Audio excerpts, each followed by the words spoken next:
In 2007, astronomers spotted a massive 54-ton asteroid roaming space relatively close to our planet. But later they lost track of it. That's why the space rock was declared a lost asteroid. Almost 2 decades have passed since then. And in November 2023, a report claimed that the lost asteroid, aka 2007 FT3, might hit Earth in 2024. Such news sounds ominous. But how true is it? Well, NASA disagrees. The U.S. Space Agency has refuted the worrying claims. This statement was issued in response to the announcement that there was a 1 in 11.5 million chance of the asteroid striking our planet on the 5th of October, 2024. The Space Agency states that at any time in the next century, there are no known asteroids that could pose an impact threat to Earth. NASA and other space agencies are watching the skies nonstop, determined to find, track, and categorize asteroids and NEOs near Earth objects. Hundreds of millions of rocks orbit the Sun within the asteroid belt between Mars and Jupiter. But only some of them come relatively close to Earth. NASA classifies asteroids orbiting within 30 million miles of our planet as near-Earth objects. Inside this group, there are particularly worrisome objects. Those are so large and orbit so closely to our home planet that they might turn into a real threat to the world should a direct collision occur. Luckily, the larger an asteroid is, the easier it is for our planetary defense experts to find it. The orbits of the largest space rocks around the Sun are normally well known and determined for years and even decades. At the moment, NASA is keeping a close eye on an asteroid named Bennu. It's a fairly large space object reaching 1,610 feet across. It might smash into our planet in 159 years. According to experts, the asteroid, which was first spotted in 1999, is quite likely to drift into the orbit of our planet. If it happens, it might collide with Earth by the 24th of September 2182. Asteroid Bennu is thought to be taller than the Empire State Building. If it hits our planet, the collision will release 1,200 megatons of energy. That's an enormous amount of energy that nothing built on Earth could produce. But even though Bennu's chances of colliding with Earth are quite low at the moment, the space rock has still been categorized as a potentially hazardous asteroid. All because it might come as close as 4.65 million miles from Earth. That's the reason why it's also classified as a near-Earth object. Asteroid 99942 Apophis, also known under the dramatic name of the God of Chaos, is another space body we'd better watch out for. It's a near-Earth object about 1,100 feet across. It was discovered in 2004, and at first it was identified as one of the most dangerous asteroids ever detected. Apophis gained notoriety very fast. It was believed to pose a serious threat to Earth. Experts predicted that it would come uncomfortably close to our planet in 2029. Luckily, after a more careful examination of Apophis and its orbit, astronomers concluded that there was no risk of the asteroid colliding with our planet for at least a century. The risk of an impact in 2029 was ruled out completely, as well as the potential impact that could be caused by the asteroid's close approach in 2036. Interestingly, until March 2021, there was still a small chance of a collision in 2068. But then, Apophis made a flyby of Earth, and astronomers took this chance to use powerful radars to estimate the asteroid's orbit around the Sun more precisely. This allowed them to rule out any impact risk for at least the next 100 years. We're flying past the planets of our solar system. We pass by Mars, Jupiter, Saturn, Uranus, and Neptune. Then we move through dark space beyond the edge of our world. We've reached our destination.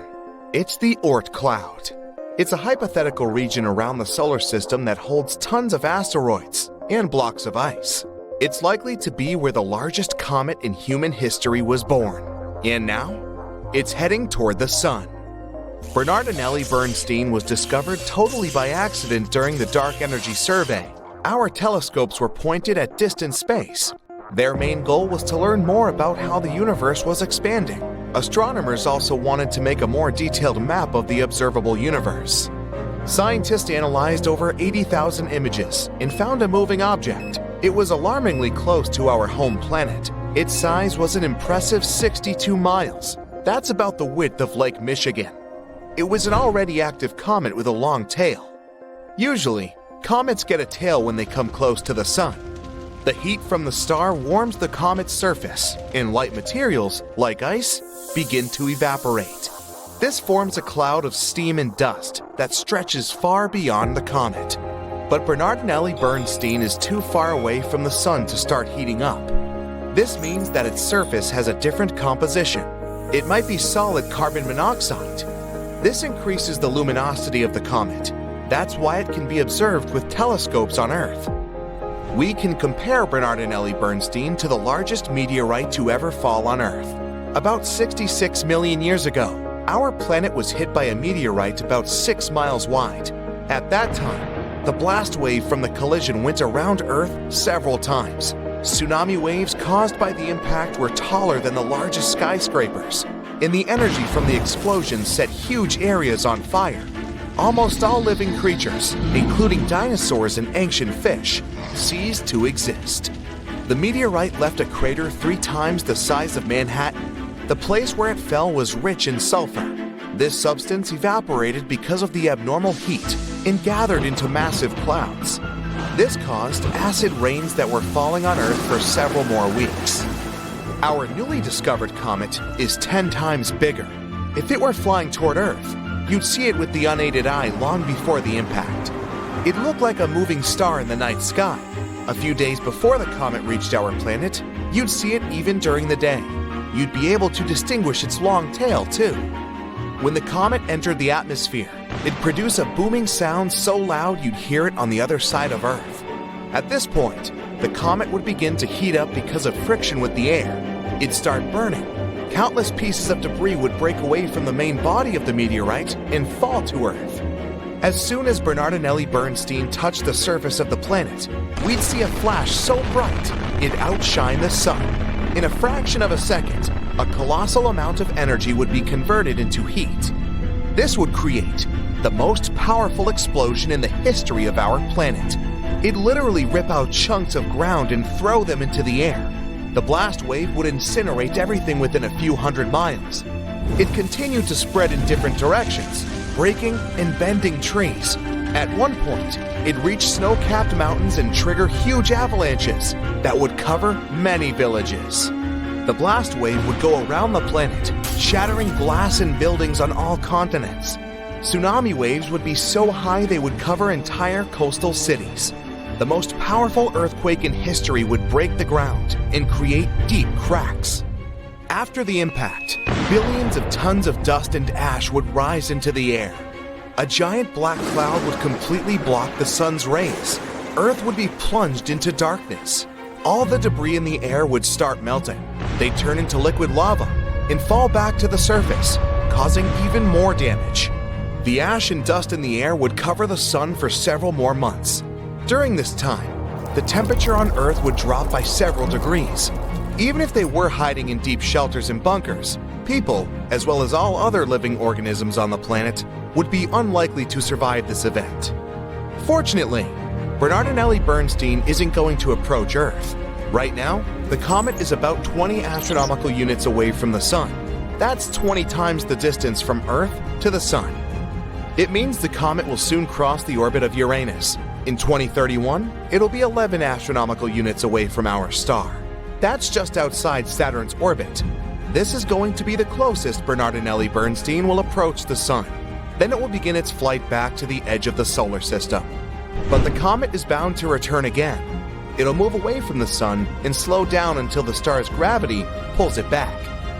Then the comet will make another circle around our solar system, but that will take about 3 million years.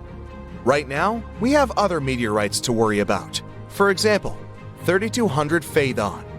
It crosses the orbits of Mars, Earth, Venus, and Mercury. Then it goes around the Sun and comes back. This cycle takes about 523 days. Then it starts over again. This meteorite is considered potentially hazardous because it crosses Earth's orbit at 7.5 Earth-Moon distances. During one of its last approaches to Earth, this 3.6-mile wide block of rock showered our planet with small meteors. Since the asteroid often passes by the sun, its surface is most likely to look like the dry bottom of a mud swamp. It's covered in scales and cracks. As it flies past Earth, these scales break off and cause meteor showers.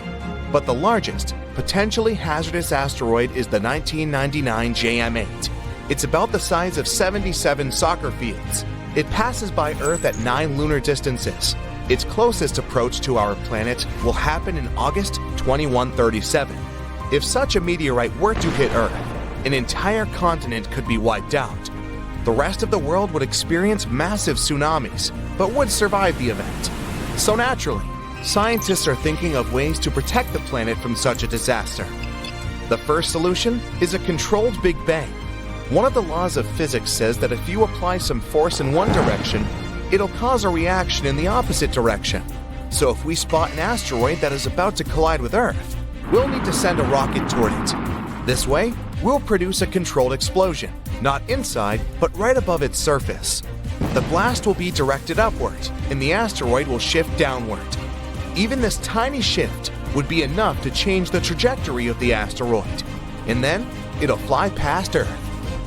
Another way is to send a heavy object, like a spaceship, toward the space body.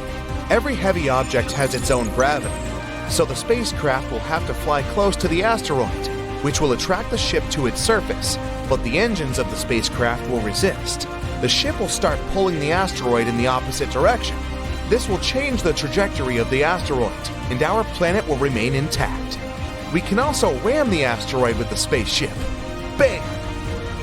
Or we could build a space station, like the ISS. It would be equipped with a bunch of huge magnifying lenses. We would send the station closer to the sun and start looking for potentially hazardous asteroids. Then, we'd point all the lenses so that the sun's rays would focus on the giant rock. The heat would begin to vaporize the matter from the asteroid's surface. That's where physics would come into play again. The matter would evaporate upward, and the asteroid would move downward. We could also wrap the asteroid in a reflective film, something like foil. Usually, space bodies absorb most of the sun's rays, but if the asteroid was covered in foil, the rays would bounce off its surface. This would create a weak pushing force. That should be enough to avoid the collision. Of course, we could attach rocket engines to the asteroid. This way, we would be able to not only change its trajectory, but also control it. But that would depend on the size of the asteroid and the number of engines. And then, we could use this massive rock to ram it into other, larger asteroids. Imagine flying in a spacecraft in a cloud of asteroids at high speed. You dodge one more, and then hit the gas pedal to the floor and crash into an asteroid at full speed on purpose. This is exactly what NASA is going to do in the near future. The entire mission will begin at Vandenberg Air Force Base in California on November 24th. Let's follow it step by step. So, the Falcon 9 booster rocket is already on the launch pad. It's as tall as a 22-story building, or 11 giraffes, and it can get about 8 tons of cargo into orbit. So you could send a big elephant into space, and a supply of food for it. Countdown, 3, 2, 1, ignition! Smoke clouds everywhere, and the rocket begins to gain altitude. 9 engines are working at full power to accelerate the rocket. At its peak, it reaches speeds 10 times faster than the speed of sound. And then, the rocket engines shut down, and the rocket's first stage undocks to return to Earth. A couple of seconds later, the second stage receives the ignition command. It turns on its one engine and climbs even higher to orbit. The cargo capsule then opens and releases the DART spacecraft. DART stands for Double Asteroid Redirection Test. Once released, the spaceship deploys 2 large solar panels. It'll convert solar energy into electrical energy to power a revolutionary ion engine. Conventional engines create thrust by burning tons of fuel and ejecting it outward. The rocket itself is essentially pushing off the emitted gases. The ion engine will not burn fuel. It'll use a strong electric field to accelerate the ionized gas. Like conventional rockets, it'll eject this gas and create thrust by repelling it. And though the ion engine produces less thrust, it can accelerate the spacecraft to higher speeds. So regular rocket engines have an excellent performance on the road. They push the pedal to the metal, burning a bunch of fuel. while the ion engine slowly accelerates. But when a conventional rocket needs to make a refueling stop, the ion spacecraft will whiz past the regular one at insane speeds. So the DART spacecraft begins its year-long journey.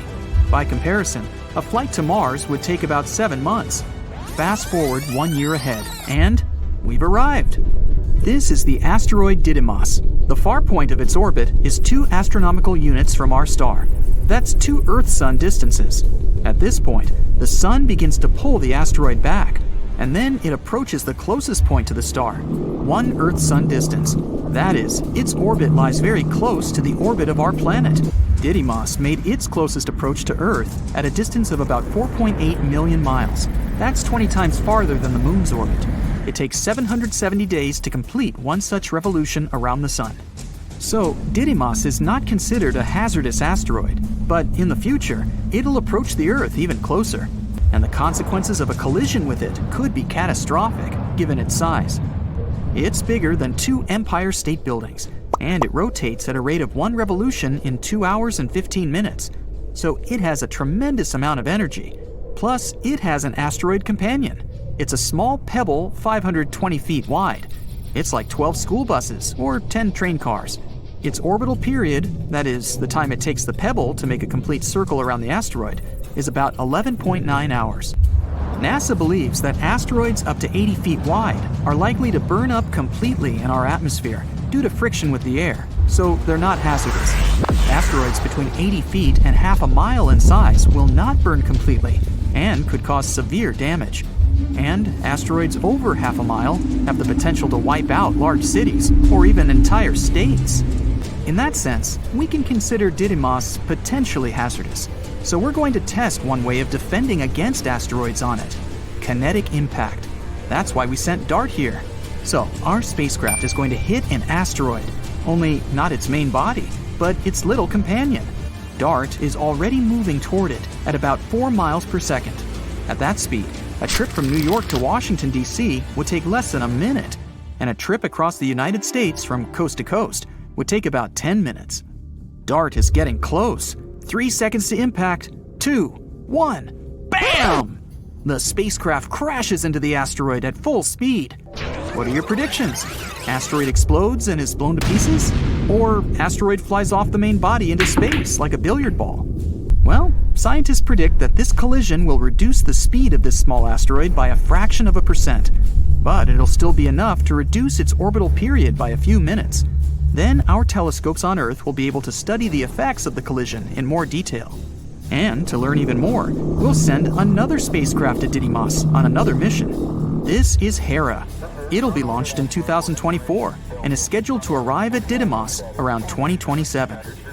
This spacecraft will carry a bunch of research equipment to assess the collision damage done by DART. When it arrives, Hera will take many pictures of the small asteroid, including a fresh impact crater. Hera will also be carrying 2 CubeSats. These are miniature space probes, smaller than a shoebox. It'll launch these mini satellites, and they will make an even closer approach to the asteroid. They will study this space rock for 3 to 6 months. At the end of the mission, one of them will attempt to land on the asteroid's surface to learn even more about its composition and internal structure. It's also possible Hera will carry a mini impactor.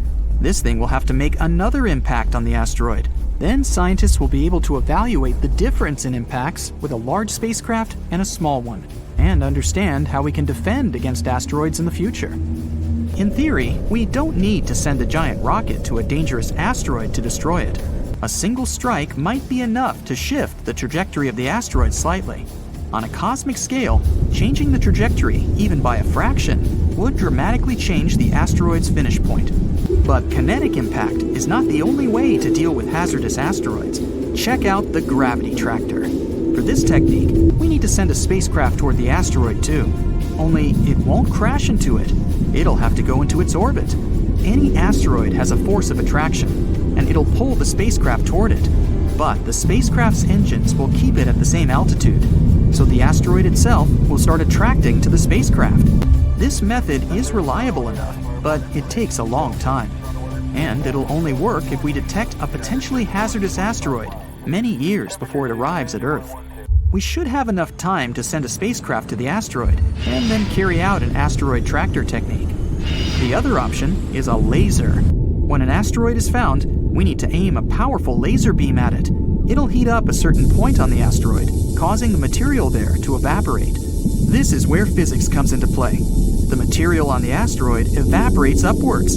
It makes the asteroid itself move downward.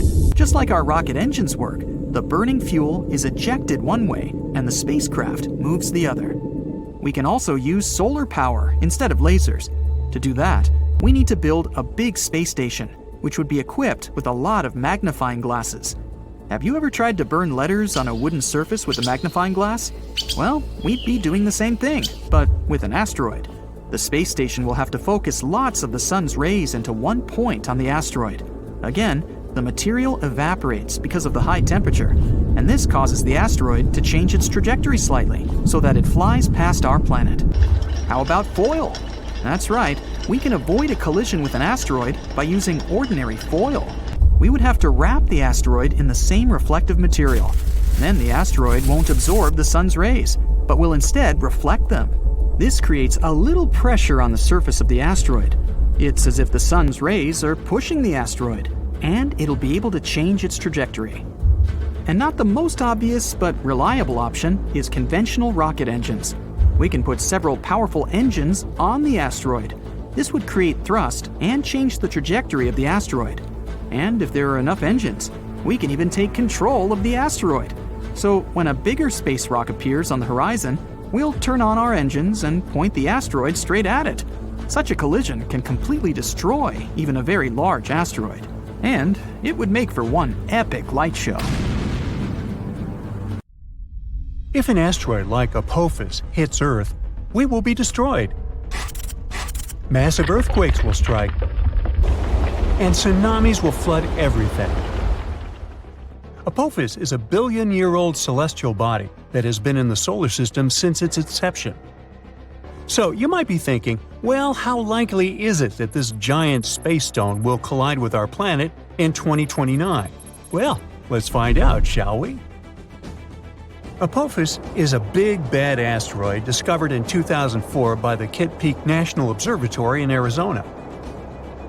Since then, it has proudly held the title of one of the most dangerous asteroids ever located. It's around 1,100 feet wide, which is a bit bigger than the Empire State Building and the Eiffel Tower. Because of how scary it is, it was named Apophis, like the Egyptian immortal creature that was considered to bring eternal darkness and destruction to Earth. Oh boy.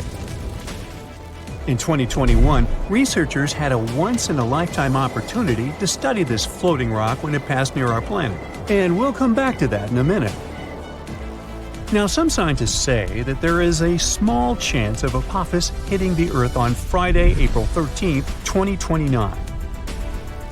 The Yarkovsky effect is to blame for this, since it can slightly nudge this space rock towards Earth.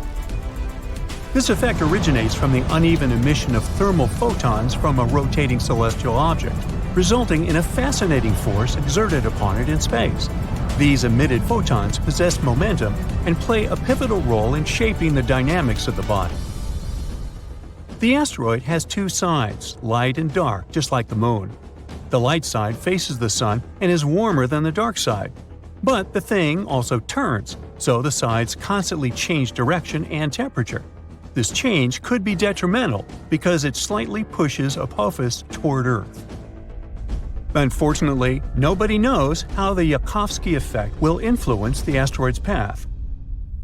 On the other hand, on the asteroid's last flyby of Earth in 2021, astronomers used radar to take accurate measurements of its trajectory and confidently concluded Apophis will safely miss Earth in 2029 by about 20,000 miles and won't bother us again for at least 100 years. Now, generally speaking, every 8,000 years, our planet is hit by a falling star that has similar dimensions to those of Apophis. The last time we were hit by a slightly smaller meteor was in 2013. A new spacecraft developed by NASA called the OSIRIS-REx was launched in 2016 to collect samples from another slightly less terrifying celestial body called Bennu. 4 years later, it finally arrived at the thing, got some samples, quickly said goodbye to Bennu, and started traveling back towards Earth. The samples were safely stored in a capsule dropped in Utah. So far, this has been the most significant sample ever taken from an asteroid. After the delivery, the spacecraft didn't waste any time and started chasing Apophis. Now, OSIRIS-REx has been renamed to OSIRIS-APEX, and is currently playing tag with Apophis. With some luck, on the 2nd of April 2029, when the asteroid zips close by Earth, the spacecraft will reach Apophis and land on it.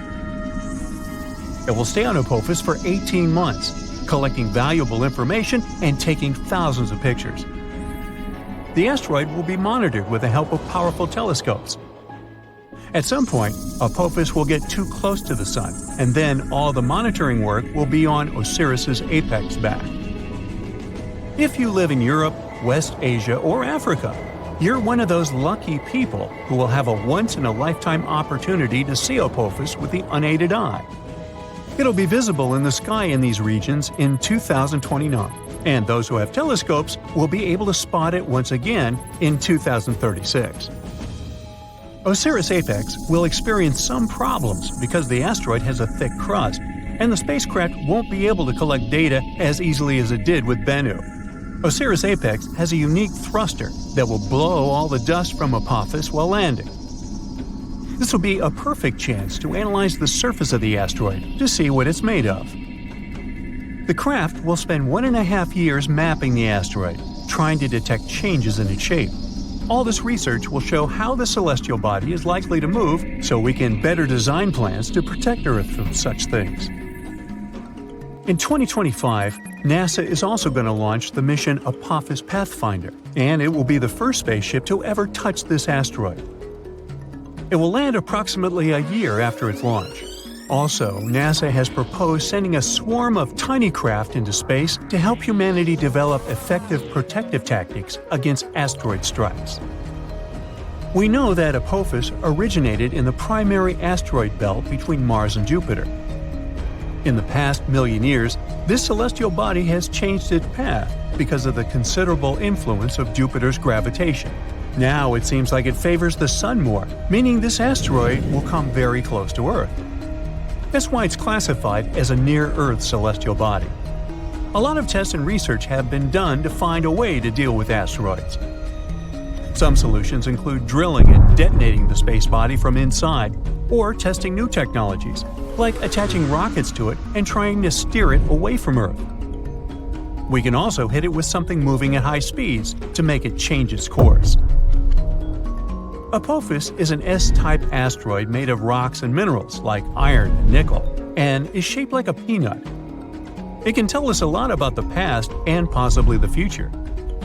Sampling this space object could reveal how life on Earth began and how plants appeared. There are many theories that suggest that water arrived on our planet on an asteroid or a comet. Asteroids are like priceless time capsules. Unlike rocks on Earth, which have undergone thousands of changes, like erosion, most celestial bodies are still intact and much easier to study. When meteors fall on Earth, they get covered in debris that's impossible to clean. That's why studying Apophis while it's still in space is so important. Also, some asteroids are made of precious metals like platinum. Right now, we have a high demand for metals that we use in production, and mining metals on Earth is quite tricky. Just one large meteor might have iron, nickel, gold, and platinum that could last us millions of years. If Apophis has this amount of metals, well, we'd want to break it down and bring it back to Earth. One space rock could be worth quadrillions of dollars, making space mining highly profitable. And still, it would cost us more to get it back to Earth than to dig up these materials here. As technology progresses and new kinds of rockets are developed, this might become possible at some point. So, even though we're safe for the next 100 years from Apophis, you probably still want to see what would happen if something like it did impact. Come on, sure you do. Well, first let me tell you, you'll hear the sound of the collision and know what's happened even if you're miles away. You should leave your house or apartment immediately. Shortly after the impact, massive earthquakes will strike, and many tall buildings will fall. So, staying away from cities might be your best option if you have a choice. But don't escape by car. There will be massive traffic jams, and everyone will panic. Going on foot or by bike is your best option in this scenario. A prime way of transportation will be traveling by plane, so if you've always wanted to get that pilot license, now you've got a good excuse. If you have time, take along extra snacks and water, and an extra pair of socks. It's nice to live by the ocean or the sea, but in this scenario, it's the worst place to be, because giant tsunami waves will hit coastlines after the impact. If you live far away from the impact area, the tsunami might take 30 hours to arrive. You'll have a bit of time to prepare. Asteroids aren't as rare on our planet as we may think. About 17,000 of them visit us every year. You've probably seen at least one in your life. For example, if you've seen a shooting star. They leave these bright tails behind them as they pass through Earth's atmosphere. Of course, they only look beautiful in the sky. If they reach the ground, the consequences would be catastrophic. Luckily for us, most of them explode 30 to 50 miles above the surface. Their mass is too small for them to withstand such a journey to the end, so most of them remain harmless to us. But we shouldn't underestimate them. Let's start with the smallest ones. 1 to 3 foot high asteroids are about the size of a person. They're too small to cause any real damage. Most often they explode in the atmosphere without even reaching its lower layers. But at the same time, they splash up tons of energy over the surface every time. 13 to 15 foot asteroids, the height of giraffes and mammoths. These larger meteorites come to us less often, once a year and a half. Like the previous ones, they, fortunately, don't pose a serious threat, but they splash out much more energy. 30 feet, the height of a 3 to 4 story building. They visit us once every 10 years, and now we're talking seriously. It throws out a wave that could demolish an entire city. I think you understand how catastrophic the consequences would be if this asteroid touched Earth. 65 feet, multi-story building. They like to visit Earth once every 60 to 70 years. Good news, it explodes at 12 miles above the ground. Its released energy could destroy an entire region if it touched the ground. Bad news, such an asteroid has already visited us recently, and the consequences were pretty rough. It all happened in a city called Chelyabinsk.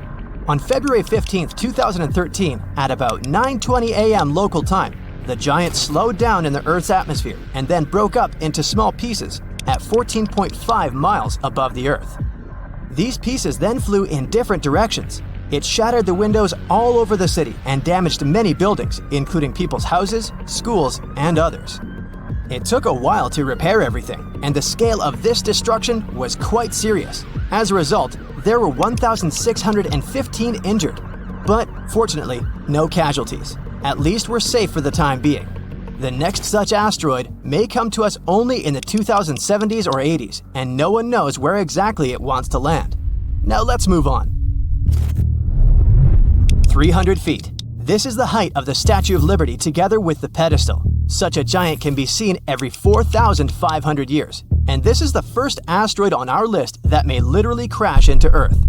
The consequences are disastrous. Not only may it demolish an entire city, but it can also set fire to neighboring areas. Well, some people even witnessed such a meteorite land on our planet. The notorious Tunguska meteorite is the biggest asteroid disaster that people have ever seen. It all happened on June 30th, 1908 in eastern Siberia. The meteorite was bright, like a second sun, and people felt the heat wave when it just approached the Earth. It exploded near the river. Fortunately, the whole area was surrounded by taiga, and there were no big cities nearby. But even there, it immediately destroyed a lot of trees. Serious forest fires broke out. The sound of the explosion was heard by people hundreds of miles around. At tens of miles around, all the houses' windows broke. The magnetic storm that resulted from this collision lasted 5 hours. The consequences were truly disastrous, but perhaps this is not the worst thing that awaits humankind. 99942 Apophis, 1,215 feet. It's slightly bigger than the Eiffel Tower. This meteorite, as scientists discovered in 2013, will be our next guest. Collisions of such force occur in about 100,000 years, and this one is gradually approaching. The force of such an explosion is equal to the force of the catastrophic eruption of the Krakatoa volcano in 1883. This eruption is considered one of the most destructive in history. It caused a terrible tsunami. 165 cities and settlements were completely destroyed, and another 132 were seriously damaged. People all around the globe could feel the consequences of this eruption, at least to some degree. Such an asteroid could leave a 3.5-mile crater, and this is one we'll face in the distant future. But calm down, no need to panic yet. By 2070, the meteorite will be almost 174 million miles away from us. It still has a very long journey ahead of it, so we're safe for at least 100 years, or even more. Besides, our planet has survived something even worse. 3,280 feet. This is higher than the tallest tower in the world, the Dubai Burj Khalifa Tower. Such collisions occur once every 500,000 years. We're not sure when such a collision occurred the last time. 70% of our planet is covered with water. If such meteorites fell into the ocean, it would be extremely difficult to find their traces. But we can assume the possible consequences. The wave would have swept across the entire hemisphere. The crater would be about 9 miles in diameter, and that would be a complete disaster. The last event of such a force happened 26 to 28 million years ago. It was an eruption of the supervolcano La Garita, which is located in the southwest of Colorado, USA. It was one of the most powerful known supervolcanic phenomena in history. During this monstrous eruption, a significant part of the current state of Colorado was destroyed. Scientists are still not sure how far the ashes have spread, but there was an even bigger meteorite in the history of mankind. The consequences of that impact were irreversible for an entire species of animals. I think you know what I'm talking about. Chicxulub meteorite, the thing that wiped the dinosaurs off the face of the Earth. This happened about 66 million years ago. These collisions in general happen about every 500 million years. The height of the Chicxulub meteorite was 12.4 miles. It's so high that when it touched the ground, it could reach the stratosphere. Even looking at the 124-mile diameter crater left by this meteorite, you can understand how huge it was. When it collided with the Earth, millions of tons of energy were released. This is an unimaginable disaster. It fell at a very steep angle, creating a giant cloud of dust and chemicals that spread around the world. This dust had a very thin layer, but also a mass of 50 trillion tons. The shockwave swept across the entire planet. It caused several earthquakes. Volcanoes began to erupt actively. Forest fires broke out everywhere, all over the world. The amount of soot and carbon dioxide released into the atmosphere is invaluable. The Earth was closed from the sun for several days. Darkness reigned all over the planet. Planets couldn't produce enough oxygen, so there was nothing to breathe. The temperature on the continents and in the oceans dropped by an average of 50 to 90 degrees Fahrenheit. Sounds horrific, doesn't it? And of course, it caused one of the greatest extinctions in the history of the Earth's biosphere. Amazingly, the Earth was able to recover after such a catastrophe. This event became the boundary between the Mesozoic and the Cenozoic eras. So now, those who wondered, how could a small meteorite destroy all the dinosaurs, probably understand the answer. Perhaps the largest collision in the history of our entire planet was not a collision with a meteorite, but with an entire planet. This happened many, many billions of years ago. Theia, as this hypothetical dwarf planet was called, crashed into our Earth, releasing an incommensurable amount of energy, just quadrillions of fuel. The Earth then instantly turned into a giant fire, and it was this collision that led to the creation of the Moon. All that sounds terrifying, I know, so let's just hope that you and I will never see anything like this.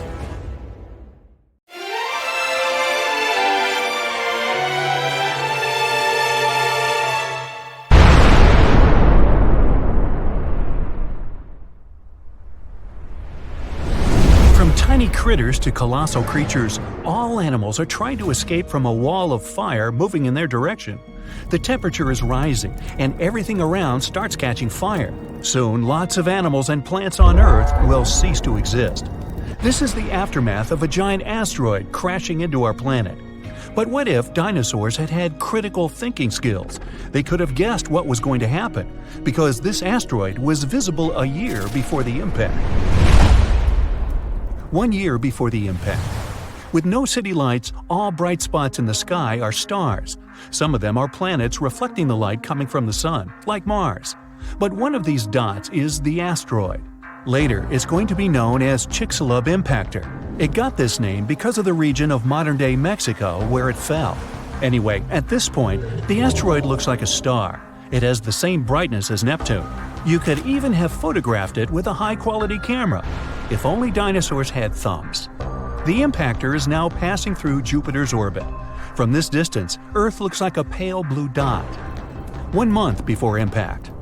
The asteroid has become much brighter. It's now the most brilliant spot in the night sky after the Moon. The asteroid crosses the orbit of Mars. Its tail, consisting of dust and gas, is getting longer and longer. It's now as long as 2 times the distance from Earth to the Moon. 1 week before the impact. The intruder's tail is now 5 times the distance from the Earth to the Moon, but the dinosaurs can't appreciate its beauty. To them, it's just another bright dot in the night sky. If this asteroid were flying toward Earth right now, scientists could pinpoint the exact location of its impact within a mile. Then we would evacuate people from the impact area and avoid a major catastrophe. 1 day before the impact. The Chicxulub impactor now holds first place among the brightest objects in the sky. The light surrounding it, called a halo, seems even bigger than the Moon itself. The asteroid is now passing through the Moon's orbit. It looks like a bright spot that leaves an ashy trail behind it. 1 hour before the impact.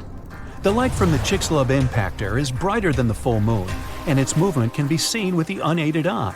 Nights on Earth aren't dark anymore. Only now, dinosaurs begin to feel anxious. All animals on Earth start to seek shelter. 10 minutes before the impact. The asteroid is now passing through Earth's orbit. Thousands of small fragments from its tail begin to fall on the planet. It looks like a meteor shower. So far, these fragments are too small. They all burn up in the atmosphere before reaching the surface of the planet. The asteroid is approaching South America. If someone was looking at it from Europe, it looked like a sunset. The bright dot of the Chicxulub impactor is falling behind the horizon. 2 minutes before the impact. Dinosaurs can now easily see the asteroid shape. If they knew how to do it, they could even estimate its size. It's a bit more than 6 miles across, which means it's almost the size of Manhattan Island, and the giant's weight is 15 plus 15 zeros pounds. It's flying toward the Yucatan Peninsula at a mind-boggling 7.5 miles per second. At that speed, you could get from New York to Los Angeles in around 10 minutes, but you'd kind of burn up on the way. 10 seconds before the impact. The Chicxulub impactor is now approaching the ground.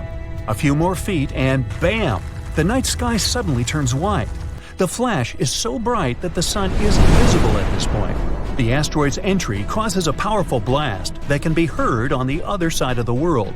The huge asteroid begins to burn because of friction with the air. It heats up and splits into many pieces. These pieces shower on Earth. After a few seconds, the largest part of the meteorite hits the ground. Its mass and speed provide the Chicxulub impactor with an enormous amount of energy. In the next moment, a super powerful explosion shakes the ground. The blast wave from the meteorite begins to spread out from the impact site. It rips out huge chunks of soil and trees and then pushes them to the ground like dominoes. The temperature of the blast wave is so high that everything around the impact site catches fire. The energy released during the collision also penetrates deep into the planet. This causes the strongest earthquakes in our planet's history. They, in turn, generate tsunami waves as high as the Empire State Building. 5 minutes after the impact. The meteorite leaves behind a huge crater. It's as wide as Lake Huron and deep enough to fit inside 2.5 Mount Everests. Dinosaurs are running around in panic. They try to evacuate toward North America, but most of them don't make it through unfamiliar swampy territories. Another danger is the ongoing meteor shower. Hundreds of tons of ash and debris rise into the air. Heated up by high temperatures, they fall to Earth in the form of liquid lava. Ash and smoke fill the atmosphere and block the sun's rays. Earth plunges into darkness. For several more weeks, our planet will be totally dark. Acid rains will fall on its surface non-stop. There was a lot of sulfur in underground deposits on the Yucatan Peninsula. The energy of the explosion evaporated all this sulfur. Now it's cooling in the air, gathering in clouds, and dripping to the ground. Most animals survive the impact, but the mass extinction continues for many more months. The collision has plunged Earth into darkness, and this has wiped out most of the plants that fed on sunlight. The plant-eating dinosaurs have lost their main food source and begin to disappear. But plant-eating dinosaurs are the main diet of meat-eaters, and now dinosaurs like T-Rex have nothing to eat. Soon they go extinct too. In other words, it wasn't a meteorite that wiped out dinosaurs, but hunger and climate change. Meteorites of this size fall once every 100 million years. It means that such an event might happen again. Will humans manage to survive this disaster? These days, we can look out far into space, and the appearance of an asteroid the size of the Chicxulub impactor won't be a surprise to astronomers. In general, asteroids that are more than 460 feet across are considered potentially dangerous. Anyway, if we know about the approaching space body, we'll be able to build shelters filled with food and water supplies. Once the asteroid is close enough, we can wait for the impact and its consequences inside. But when people come back to the surface, they'll see cities and towns torn down.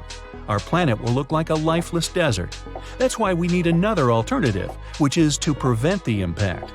Here, we have many options depending on the size and material of the asteroid. According to NASA, the most effective way is a kinetic ram. We'll need to send a fairly large and heavy object, such as a spaceship, into space. When it approaches the asteroid, scientists will choose the perfect trajectory, and the ship will crash into the space body. A powerful collision will change the asteroid's course, making it fly past Earth. The further this space body is from our planet, the easier it'll be to send it away. Another option is a controlled explosion on the surface of the asteroid. Newton's first law of motion will help us here. It says if a body is moving at a constant speed in a straight line, it will keep moving that way unless it is acted upon by a force. So, if we make a big enough explosion, or force, the asteroid will shift its trajectory. How much it moves depends on the amount of force applied to it. We can also blast the asteroid right from inside. In this case, there will be no need to change its trajectory. Instead, we'll try to turn one huge hunk of rock into a bunch of smaller fragments. They will burn up in the atmosphere and do no harm to our planet. Another way is a gravity tug. Every heavy object has its own gravitational force and gravitational field. Our goal will be to send a spacecraft to the asteroid and make it fly close to the intruder. The asteroid will attract the spaceship, but its engines will resist. As a result, the ship will slowly but surely pull the asteroid toward itself. This method will take much longer, but gradually, the trajectory of the asteroid will change and it won't crash into Earth. Hopefully. We can also use solar power.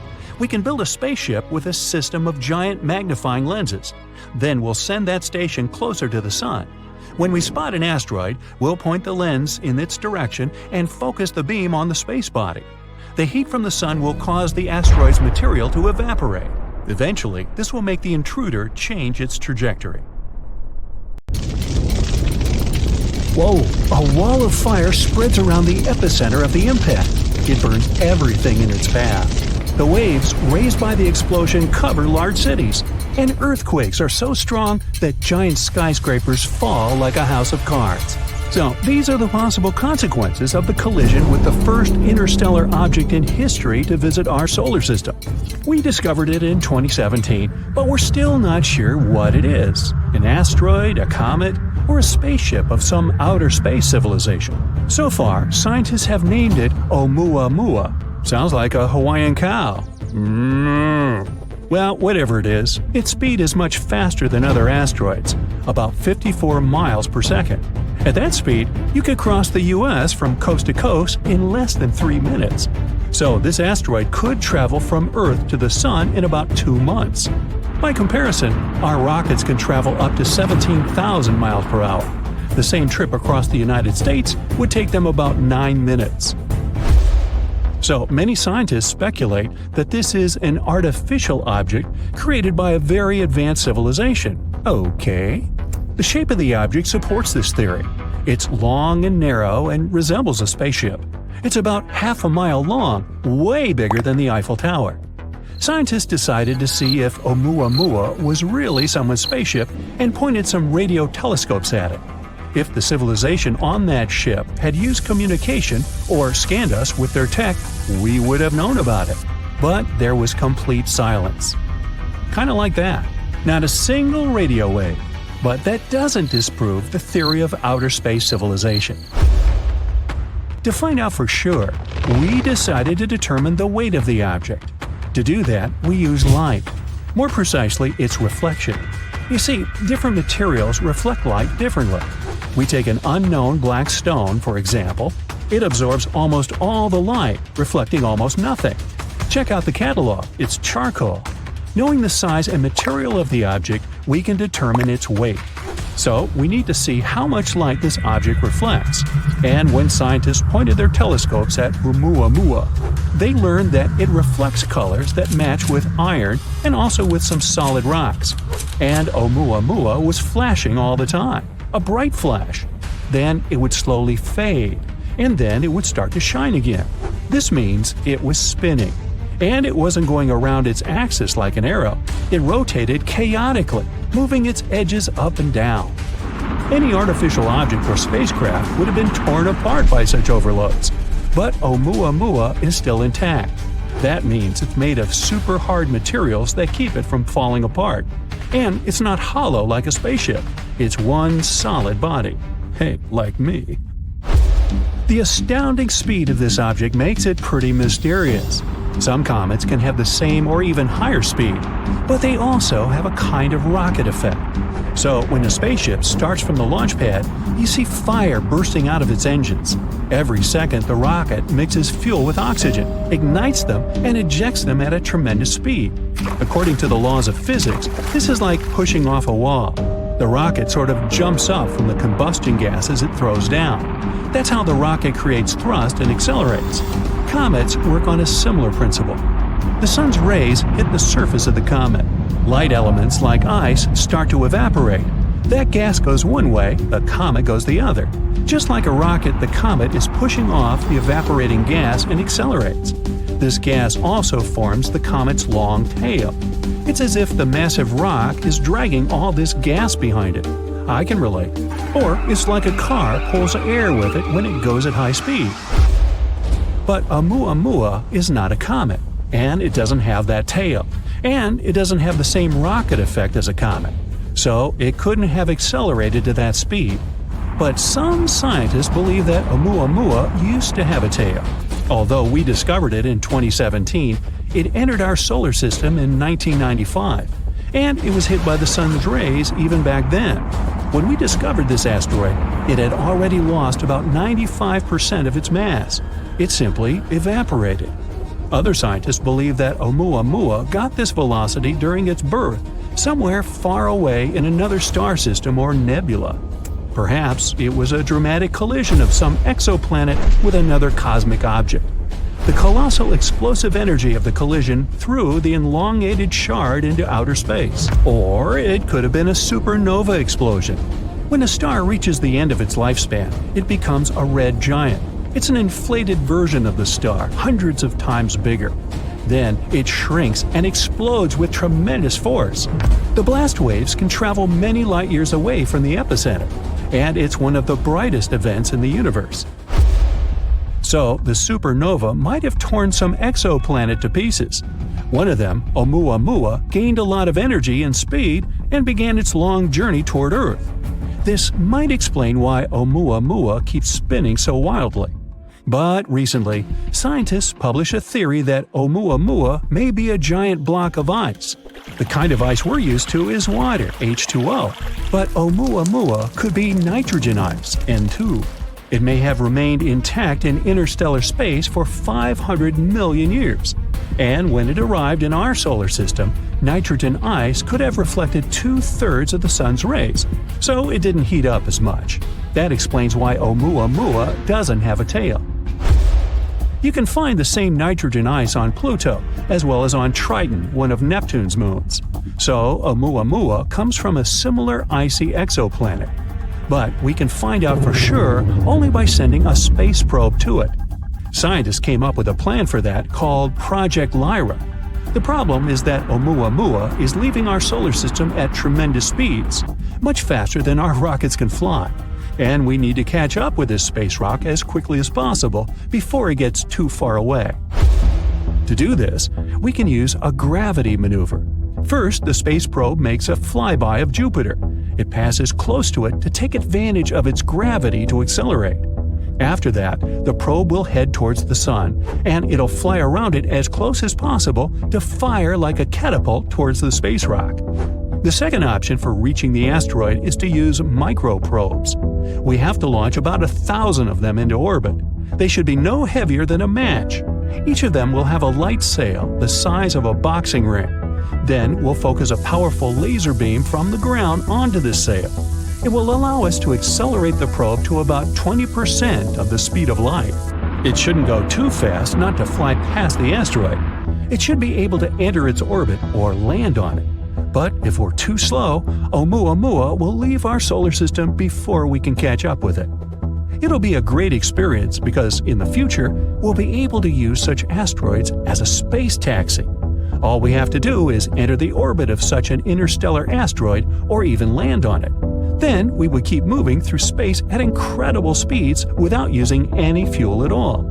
This would be a great option for traveling long distances or to deliver supplies to other star systems.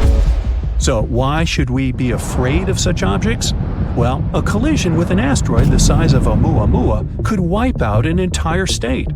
If it were to hit somewhere in the ocean, it could cause waves taller than our skyscrapers.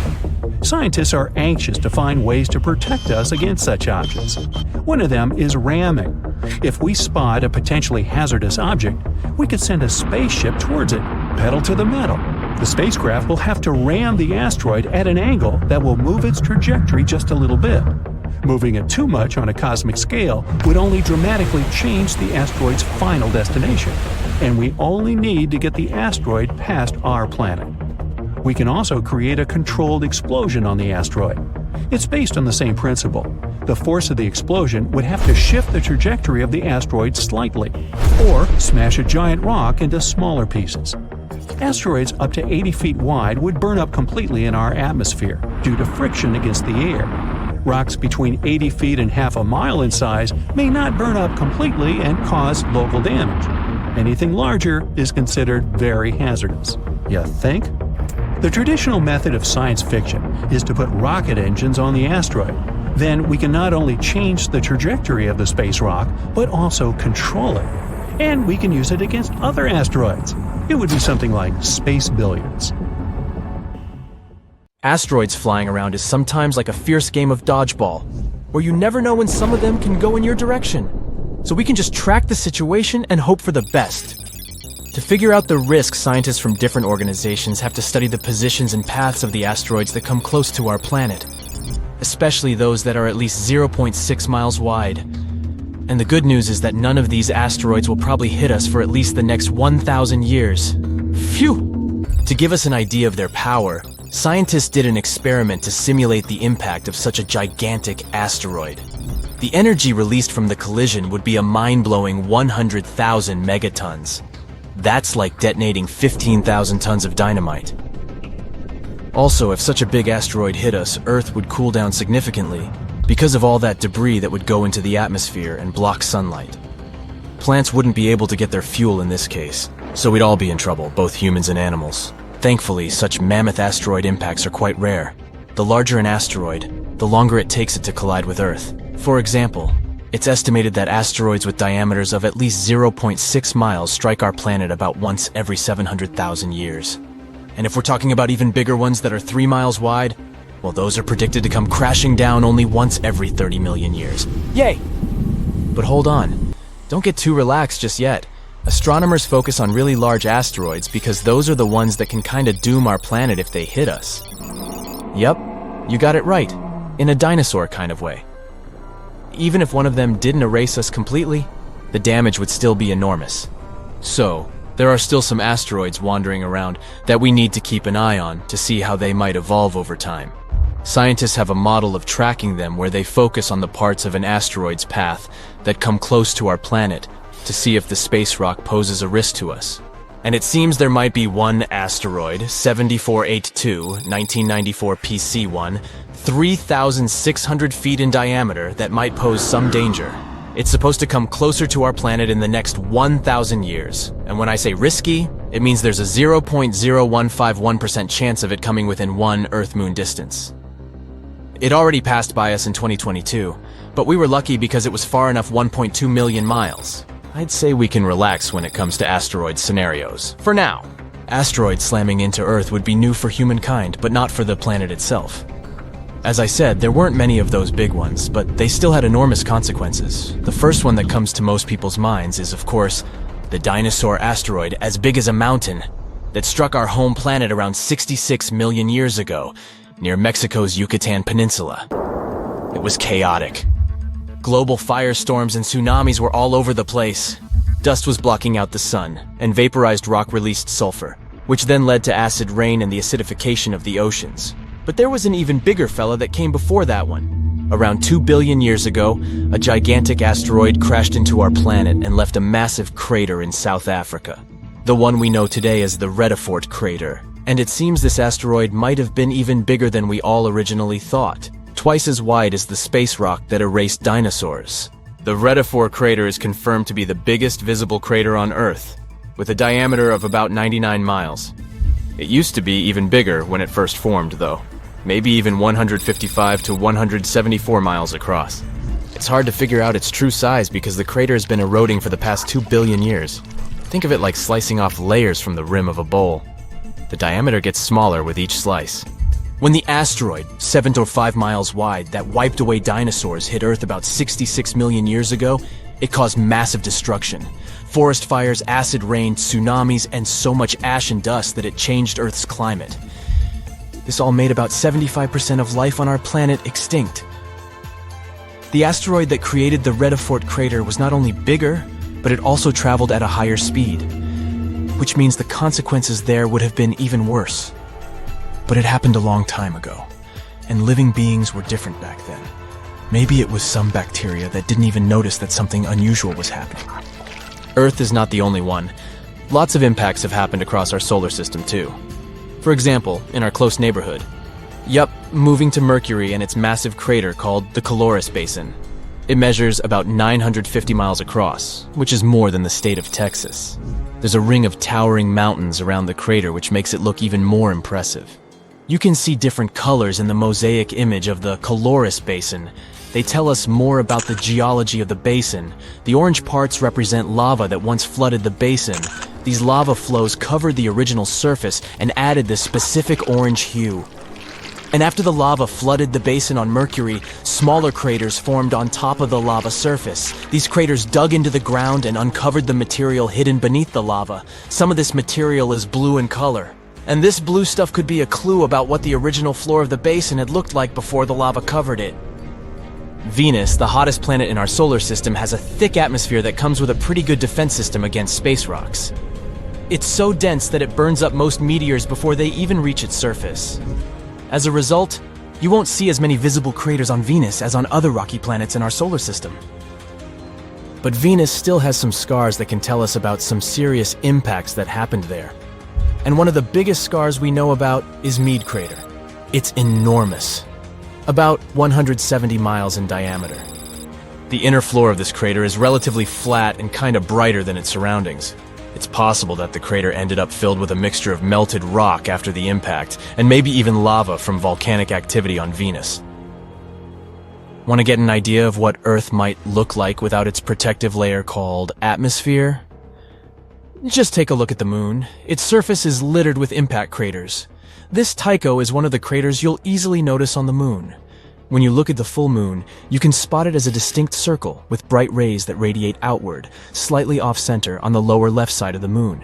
This crater, 53 miles wide, has a beautiful central peak in the middle that's topped with an intriguing boulder. The size of this boulder is impressive. It would fill about half of a typical city block here on Earth. When talking about craters, we definitely can't leave out Mars. The red planet has a much thinner atmosphere than Earth. When spacecraft approach Mars, they rely on the planet's atmosphere to slow them down as they enter it. And indeed, the atmosphere helps slow spacecraft down during landing, but it's still not thick enough to completely protect Mars from all those space rocks that are coming all the time. From July to September 2018, a dark spot appeared on the southern pole of Mars. It consists of two distinct patterns. A theory says that the bigger, lighter-colored blast pattern can be the result of an impact shockwave scouring the ice surface. The impact generated winds that spread out and scoured the ice. The inner blast pattern, which is darker in color, occurred because the impacting object managed to penetrate the thin ice layer. As it hit the surface, it sent dark sand and debris flying in all directions. You look up and see a bright orange flash in the sky. A bit later, you hear a boom so loud the window panes around you burst into pieces. And then you see it. A giant piece of space rock burning high above your head, heading for Earth. When it touches the surface, the explosion leaves behind an enormous crater.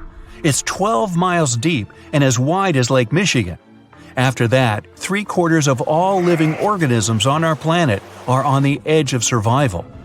This event took place about 66 million years ago, and the bright flash in the sky was the very asteroid that wiped out the dinosaurs. These days, people have many ways to protect themselves, like we could hide in bunkers deep underground and survive. Such bunkers would already come in handy since there are many asteroids in the sky, and some of them are just waiting for their ticket to Earth to wreak some havoc.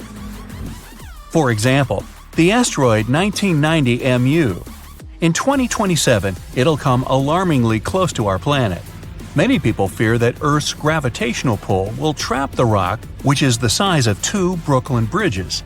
In this case, it'll start to move closer and eventually crash into the planet's surface. Such an impact would cause a shock wave that would be felt on other continents. Once the asteroid hit the ground, there would be an explosion. It'd be so bright, people would think a new sun appeared right here on Earth. The collision would release a huge amount of energy that would then turn into heat. Everything around the impact site would catch fire. And if the asteroid fell in the water, it would cause tsunami waves higher than the Empire State Building. Many coastal cities would be flooded. The dust that would rise after the explosion would cover the sun. The world would be plunged into darkness. If the dust stayed in the air long enough, the climate on the planet would change and Earth would start to freeze. If you think such a small meteorite can't cause serious damage, look at the Chicxulub meteor. It hit the Earth in the winter of 2013. When the space rock entered the atmosphere, people miles away heard a loud bang. The brightly burning object was approaching the surface at about 11 miles per second. Halfway through the flight, it split into several pieces. This caused several stronger shock waves. When the meteorites hit the ground, it caused a major earthquake, and the aftershock from the explosions shattered the windows of 5,000 buildings. People in 6 cities around the crash site felt the aftereffects of the fall, and this meteorite was only 60 feet wide. Fortunately, the asteroid 1990 MU will move past our planet. We'll be safe. Whew! But the next asteroid to approach Earth is going to be 3 miles wide. It's called 3122 Florence. If this giant hit our planet, it could wipe entire continents off the face of the Earth. In 2017, this space rock got awfully close to us. It could be seen in the sky even with a small telescope. Now, the next asteroid is the biggest one to worry about, 1999 JM8. It's about as wide as Manhattan, and it has an unnerving habit of approaching Earth a bit too close for everyone's liking. A small asteroid named 2020 VT4 got closer to our planet than all others have ever done. In November 2020, it flew over the Pacific Ocean at an altitude a bit smaller than the distance from Los Angeles to Las Vegas. That space rock was about the size of a big car. If it did make it to Earth's atmosphere, it would burn up completely before touching the ground. Falling asteroids and meteorites aren't uncommon on our planet. Luckily, most of them burst into flames and burn up before they enter the atmosphere. Mars is to blame for such frequent meteor showers. The planet isn't far from the main asteroid belt in the solar system. Sometimes, the gravitational pull of the red planet grabs asteroids from there. Then, Mars spins them around and flings them in our direction, just like a slingshot. So, Mars is a bully. Good thing we're protected by Jupiter. It's the largest planet in our solar system, and it has an incredibly strong gravitational field. It keeps the asteroid belt in line and protects us from being constantly hit by a rain of meteorites. And that's good news, considering Ceres is in the asteroid belt. This enormous space rock is so big that it was once considered to be a planet. Then, for many years, scientists called Ceres an asteroid. But in 2006, it was finally classified as a dwarf planet. This space object contains a third of the total mass of the asteroid belt, which is about 4% of the Moon's mass. If Earth were as large as a nickel, Ceres would be about the size of a poppy seed. So, what if an asteroid several miles across was heading toward our planet and people had to stop it? Well, we could break the space rock into smaller pieces. A massive explosion could be used to do this. People wouldn't even need to land on the giant asteroid. Getting close to its surface would be enough. Boom! A powerful burst of energy would split the asteroid into several large pieces and tons of debris. The smallest rocks would burn in the heat released in the blast, and it would also change the asteroid's trajectory. The larger fragments would burn up while entering the atmosphere. All witnesses of this unusual meteor shower would have a chance to admire a beautiful fire show. Another means of protection could be a kinetic battering ram. Simply put, it would be a huge object that people would send towards the asteroid approaching Earth. Or it could be a heavy spaceship. This is the method scientists produced to prevent the asteroid Apophis from falling to Earth. This guy is 1,200 feet across and often passes by our planet, coming as close as 19,000 miles above Earth's surface. The asteroid is going to pass close to our planet again in 2029, and there is a possibility that in 3036 it might crash into the Earth. If it happened, the explosion would leave a crater more than 3 miles across. Within 6 miles of the impact zone, all buildings and subway tunnels would be crushed or severely damaged. The event would also trigger a powerful earthquake. In the area of 30 miles away from the crater, car windows and window panes in houses would be shattered. And 75 miles away from the impact site, the earthquake would move furniture and buildings.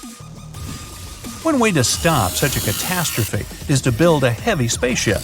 It would take off from Earth, speed up, and then ram into the asteroid with great force. This impact would alter the course of the huge space rock, and it would fly past our planet. We could also try to stop the asteroid by wrapping it in foil.